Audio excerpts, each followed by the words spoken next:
I've been having these weird thoughts lately.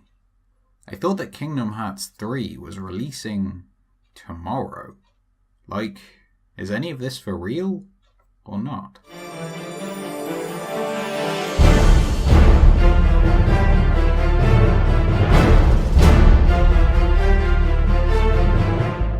Hello everyone, this is Daughter Darkness, and today it is the final Kingdom Hearts game retrospective, and we're not actually looking at a game, more the journey to one. That's been quite an important part of my experience, both as a content creator on YouTube, and just generally. This has been something that's been part of my life for a while, is waiting for Kingdom Hearts 3 and kind of looking at what's happening and anticipating, predicting, assessing and that sort of stuff. So today, instead of looking at a specific game, I'll be rounding up a kind of overview of the history since Dream Drop Distance's release, both in terms of news, trailers, ports, demos, all of that kind of stuff, as well as a little bit of my experience of it all. So it's a bit of a history lesson today with a little bit of a personal flavour thrown in, but yeah, let's go. So Dream Drop Distance was quite successful, but by this time the signs were starting to point to the idea that the next Kingdom Hearts game would be Kingdom Hearts 3, because a teaser was there at the end of Dream Drop Distance that suggested, well,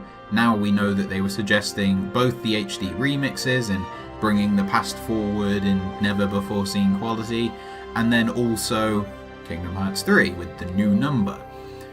So it seemed like it was on the way at some point. However, first we had the announcement of Kingdom Hearts HD 1.5 Remix towards the end of 2012. That would bring together a remastered version of Kingdom Hearts Final Mix released outside of Japan for the first time, Rechain of Memories released in Europe for the first time, as well as a movie of 358 Days Over 2 that would bring together some cutscenes and adapt some text scenes with voice acting and that sort of thing to tell the story of it. I don't really remember finding out about 1.5, I just kind of suddenly knew about it. I don't remember when. I know I was thinking at that point, having really enjoyed Dream Drop Distance, that I might get a PSP at some point so I could play Birth by Sleep, but when I saw 1.5 was coming, I assumed correctly that 2.5 wouldn't be long after, so that it would be unnecessary, so I just decided to play the waiting game. But then the main event happened. At E3 2013 in the Sony conference, Kingdom Hearts 3 was finally announced with a cinematic trailer that showed off a little bit of what the game might look like, but not really anything else. It was also announced that it was going to not only be coming for the new PlayStation 4, but also its main competitor, the Xbox One. A point which seemed surprisingly controversial at the time, and you still get people who are really against that idea, even though it's whatever. I did find out about it at the time too, and I was of course very excited, but seeing the trailer and the way it was quite clearly a very long way away, plus I wasn't really ingrained in the online community or anything at that time, so it kind of passed me by as far as being super excited about it. The only thing I thought was, okay, well, I'm definitely going to have to get a PS4 then. But we did get another shorter trailer at D23 in Japan in 2013, showed a little bit more primitive gameplay, showing Keyblade transformations and attraction flows and that kind of thing. Still clearly very early stages. After that, aside from a teaser with no video footage, that was the last that most people saw of Kingdom Hearts 3 before 2015, because I say most people because I did get a little snippet extra, as did a few other people, but we'll get onto that a bit later. So 1.5 released outside of Japan in September of 2013. It was notable for being the first Kingdom Hearts release that I was really excited for a long time. And I remember I was at a university open day on the day it released, so I'd gone there with my dad and I was out when it arrived. When I came back, it was there. And it was a special day all around because the university I was visiting ended up being the one that I went and did my degree at. But I got home, jumped straight into Kingdom Hearts Final Mix, and had a blast revisiting my childhood with the extra little improvements made in the Final Mix version. Being able to skip cutscenes and use triangle to interact with things just made it feel great. So the two games do look a lot better than before, so that's kind of the minimum for a remaster going in. But I mentioned the flat faces in Kingdom Hearts 1 that I feel like was a bit of a missed opportunity, and they could have sorted at least some of them out. The Days movie is really boring, but it's Days, so it was always going to be. And there are some major problems with the game, like crashes, glitches, and that sort of thing. Plus the load times being a bit slower than they were in Kingdom Hearts 1 on the PS2.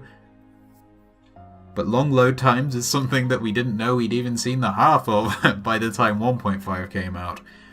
So shortly after it released, Kingdom Hearts HD 2.5 Remix was announced, and it would collect Kingdom Hearts 2 Final Mix, Birth by Sleep Final Mix, both releasing outside Japan for the first time, as well as another cutscene movie, this time of Kingdom Hearts Recoded. And at this point, 2.5 became the primary focus of all Kingdom Hearts marketing, because Kingdom Hearts 3 kind of took a back seat while it was in early development, and 2.5 did appear to be a bit of a more attractive collection than the previous one had been, because Kingdom Hearts 2 and Birth by Sleep arguably are the two most popular games in the series, and trailers shown at E3 and after were kind of highlighting Final Mix features that hadn't been in the original game, because of course Kingdom Hearts 2 Final Mix adds way more than any other Final Mix, as well as the fact that Recoded would receive some battle scenes and some actual extra footage and extra cutscenes. I remember a rather misleading quote from Tai Yasue that 2/3 of the film were brand new content, but what he meant was 2/3 of it was text cutscenes that had been made into voiced cutscenes, with 2 cutscenes that were brand new. Still, I guess something is something. But alongside this trailer that they released at E3, there was a short teaser for Kingdom Hearts 3 that showed a little snippet of a conversation between Xehanort and Ericus. There was no footage or anything, just Japanese voices and English text, which mentioned the Lost Masters and the Keyblade War and was supposed to be the way the game started. And it was around this time that I started making content for YouTube.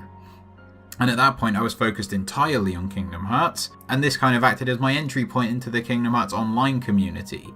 And that has made the road to Kingdom Hearts 3 from this point onwards feel like a really rewarding one. It's been a long time, but I've made so many great friends through it, including some of the Kingdom Hearts content creators that inspired me to make a channel in the first place, so that's been really special. And I'm only going to mention it now because otherwise I'd be mentioning it constantly, that the community experience of everything has been such a big part of Kingdom Hearts 3. I'm almost sad in a way that I decided that I would prioritize avoiding spoilers over everything else for the last couple of months, because I've missed a bit of that. But I mean, they'll still be there when I get back, hopefully. But anyway, me alongside the Kingdom Hearts community now were eagerly anticipating the release of Kingdom Hearts 2.5. And then it turned out they were holding 2 launch events for it, in California and in London, and I was able to go to the latter. There I was able to briefly meet Tai Yasue, and I also saw the launch event trailer for Kingdom Hearts 3, which was of course behind closed doors. It collected a bunch of concept stuff, including Sora's model only on a white background, doing a couple of Keyblade transformations, wearing dry form clothes as well, still in his Kingdom Hearts 2 outfit at this point, a few new Heartless designs, and then a shot of Cable Town, which hasn't been seen since, but hey ho. It was all very primitive, but it still felt kind of special being able to see it. Being just one of the few to see it. It became a bit of a point of controversy, which once they started releasing trailers later really felt unwarranted. Like, some people were still angry about it after, even though basically everything was shown in a more kind of advanced state at E3 the next year anyway. Because up to this point it had been announced that Kingdom Hearts 3 had to change engines from the Luminous engine to Unreal Engine 4, which meant that it basically had to restart development in 2014. So they didn't really have much material value to show, so they just put this one behind closed doors that they probably would never have done as a public trailer anyway. But then 2.5 came out, and I am very, very grateful to this release that it brought me both the chance to play Birth by Sleep, which I'd never played before, but also the new Kingdom Hearts 2 Final Mix features, which, as I've said before, is the thing that gave Kingdom Hearts 2 the edge of being my favourite Kingdom Hearts game. But, well, as ports, they leave a little bit to be desired. The load times are just the start. They're pretty awful, but there are crashes, game mechanics not working properly, glitches, Xemnas with a Z, and then the Recoded movie is just about as boring as the Days movie and didn't really fulfill on its promise to have loads of new content. There were 2 scenes that were interesting, because they actually started to introduce us to the browser game Kingdom Hearts Key, which had released in 2013, but kind of gained more attention after Recoded on 2.5 suggested it was going to be important going forward. Because the thing is that having this browser exclusive Japanese game is fine, but not when that game's important, so suddenly demand for it to be moved outside of Japan was increased, and eventually Kingdom Hearts Unchained Key was announced, which would bring all of the story of the original game plus more outside of Japan to the rest of the world. And a trailer with this was shown at E3 2015, just before we got our first proper Unreal Engine 4 Kingdom Hearts 3 trailer. But before that, we were gifted with one of the most marvellous videos ever released online to this day, featuring Greg Coleman, the Vice President of Worldwide Marketing and Franchise Management here at the Walt Disney Animation Studios, and his good friend, Master Xehanort. Of course, Roy Conley, the producer of Tangled, who told us that Tangled would be in the game and that they were having this amazing collaboration in just one of the most perfect videos ever created. And that world, along with Olympus, was shown a bit in a trailer after, along with some actual footage of Xehanort and Ericus' conversation. The worlds look really nice, but the character models a bit less so. But I'm glad I was on the side of the people saying, well, it's early in development, it'll look better later on, as opposed to the people going, oh god, Kingdom Hearts 3 is ugly, because, yay, I turned out to be right. Apart from that, though, the gameplay itself did feel a little bit slow and clunky, a little bit like the past handheld games had been as far as gameplay, so that was a cause for concern at that point. But a couple of months later, at D23 in Anaheim, we got another great Roy Conley video. He returned to announce another world, Big Hero 6, which we wouldn't see for a long time, but was shown with some concept art at this event at D23. It had only recently been chosen as a world. It was in fact the last Disney world decided for Kingdom Hearts 3 generally, and the last to enter development, but it was nice to get that announcement. But then the next month, it soon became clear that Kingdom Hearts 3 wasn't all there was to look forward to, because at TGS in 2015, they announced Kingdom Hearts HD 2.8 Final Chapter Prologue for the PS4, which would include a remaster of Dream Drop Distance, the only game that hadn't been remastered at this point, as well as Kingdom Hearts Key Back Cover, a cutscene movie that would basically tell a version of the story of Kingdom Hearts Key and Unchained Key. And then most interestingly, Kingdom Hearts 0.2 Birth by Sleep, a fragmentary passage, the game which wins the award for longest title of the series, but it was a short game. Interestingly enough, the shortest game in the series has the longest title. But it would tell some of the story that had been planned for the cancelled Birth by Sleep Volume 2, and it would be run completely, using Kingdom Hearts 3's technology and as a sort of demo of some of the stuff that would be available there, just with Aqua as the playable character instead of Sora. But then we come to D23 Japan, arguably the low point of the Kingdom Hearts online community.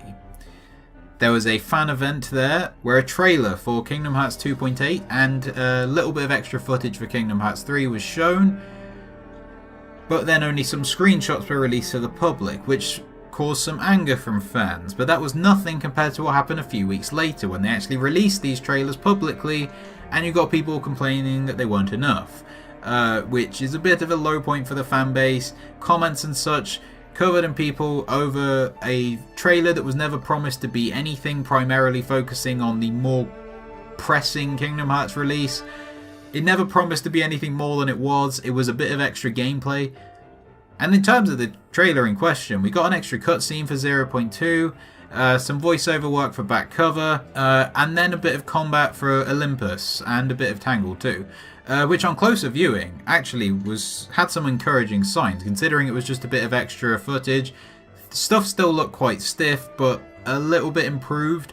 There were some improvements in terms of combos, graphics, enemy designs, and movement generally that made it seem like maybe they were just edging towards the right track. After this, 2.8 was the primary focus of marketing throughout 2016, as 2.5 had been 2 years before. At E3, some footage for 0.2 in terms of actual gameplay was shown, plus the graphics looked way better than what had been seen in December. Aqua looked like a much improved version of what she'd been in Birth by Sleep, so it sort of felt like it was still Birth by Sleep but a bit better, while back cover showed some really good cutscenes, and that trailer actually is probably the peak of back cover as far as people's interest in it. Meanwhile, Unchained Key was released in North America in April of 2016, everywhere else in June. It's not being loved by most people, but it's actually a game I've quite enjoyed.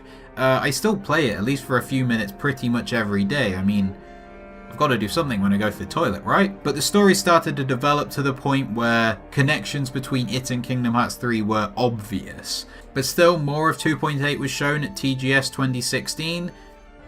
But a more interesting announcement came a month later at Paris Games Week, and I remember there was this stream and Shinji Hashimoto was going to be there, and they said there was going to be a special Kingdom Hearts announcement. So I was like, okay, I'll see what it is. And they announced that Sora was going to be a summon in World of Final Fantasy, which was coming out that month. And that seemed like quite a cool announcement. I was like, okay, yeah, I can buy this. And then they just come out of nowhere with Kingdom Hearts HD 1.5 plus 2.5 remix for the PS4. And this was something that I, along with a lot of other people, had been really clamoring for a long time. Because there were all these issues present in the PS3 ports, no sign of patches, so it seemed like this was the only way to have a really good working version of Kingdom Hearts 2, specifically Kingdom Hearts 2, but the other games as well, in English. And that was going to release in March 2017 for the 15th anniversary of the first game. But first we had 2.8 releasing in January of the same year. And I've got full reviews of all the constituent parts of 2.8 on the channel already, so I'm not going to go too far into it, but needless to say, Dream Drop Distance had a great port, which did feel quite encouraging for 1.5 plus 2.5, and it even fixed some issues that were already there in the base game, like some enemy stagger design and stuff. Back cover proved to be disappointing for a lot of people, but it seems like the stuff it's introduced is going to be important in Kingdom Hearts 3. 0.2 has issues. It feels like Birth by Sleep done right, generally is the way I see it. The fact that some of its stuff like situation commands is seeping into Kingdom Hearts 3 is a bit concerning, but it felt like we were on the right track for the most part. Plus 0.2 gave us the best boss fight in the Kingdom Hearts series since 2 Final Mix with the Zodiac Phantom Aqua, so that's always fun too. But between the release of 2.8 and 1.5 plus 2.5, I was able to go to the Kingdom Hearts Orchestra in London. There wasn't anything new shown or anything there, but it was a great experience to go there, be with a bunch of other Kingdom Hearts fans for a while, and to just listen to Kingdom Hearts music played live. Great experience. But then 1.5 plus 2.5 came out. On first glance, the PS4 ports were great. The loading times were practically removed even in some cases. The game felt way faster, the drive forms all loaded fast and all that kind of lovely stuff. But many of the glitches and crashes and all that kind of stuff still existed, along with some new problems. However, after patches, I can confidently say that the ports are really good for the most part. There are still issues, but they're mostly a lot more minor. Even the one that directly affects gameplay, i.e. the Luxord card thing acting a bit weird, isn't nearly as much of a problem as the previous ones had been. But with 1.5 plus 2.5 out of the way, attention could now turn back to Kingdom Hearts 3. At the Kingdom Hearts Orchestra in LA just before E3, a trailer was shown which showcased a bit of Olympus gameplay, and this was where it was clear that 0.2's gameplay was a bit more than a hybrid between Birth by Sleep and Kingdom Hearts 3, and was a lot more closer to what Kingdom Hearts 3 actually was. With situation commands galore, then you've got shot locks and the drive forms basically being command styles and then attraction flow and all that kind of stuff. However, it was still starting to come together as a game, graphically way better than anything we'd had up to this point, and showed the black box that was been mentioned in back cover and how that was going to tie into the story. And then there was an announcement that Kingdom Hearts 3 was going to be shown at D23 Anaheim the next month, on the 15th of July, which I was really excited about at the time because that was my birthday, my 21st birthday in fact. And I'd gone out that day. I came back like 20 minutes before this thing happened, so I was there watching it, and it announced one of my dream announcements as far as worlds were concerned for Kingdom Hearts 3, which was Toy Story. And I was really excited about that, plus it was announced that Kingdom Hearts 3 would be coming in 2018, which ended up slightly off. But from then, the next time Kingdom Hearts 3 was shown was at the next D23 in Japan at the start of 2018, where we had our second Pixar world announced with Monsters Inc., which included Monster Goofy, who is just a treat. Monster Goofy is phenomenal. But at this point, marketing for Kingdom Hearts 3 really ramped up. We started getting trailer after trailer after trailer, with 3 shown at E3 along with the release date, and announcements for Frozen and Pirates of the Caribbean, the latter of which being the returning world I wanted more than any other. and everything's shaping up quite nice. There are still issues with the game, but from that point, TGS showed Big Hero 6 in more full action, and from that point, that's as far as I can take you with the history lesson, I'm afraid, because I've avoided everything that's come since. I know that there's been stuff since, but I haven't seen any of it. But yeah, it's been 5.5 years since Kingdom Hearts 3 was announced, and it's finally here, and that seems crazy. It's been quite a long time, but it feels like such a rewarding experience, not only because we've had the ports and the small games and stuff that have released since, but the real Kingdom Hearts 3 is the friends we've made along the way, right? So, Kingdom Hearts 3. Please like this video if you did, and if you liked it then check out my other videos and subscribe to this channel. And as always, thank you for watching.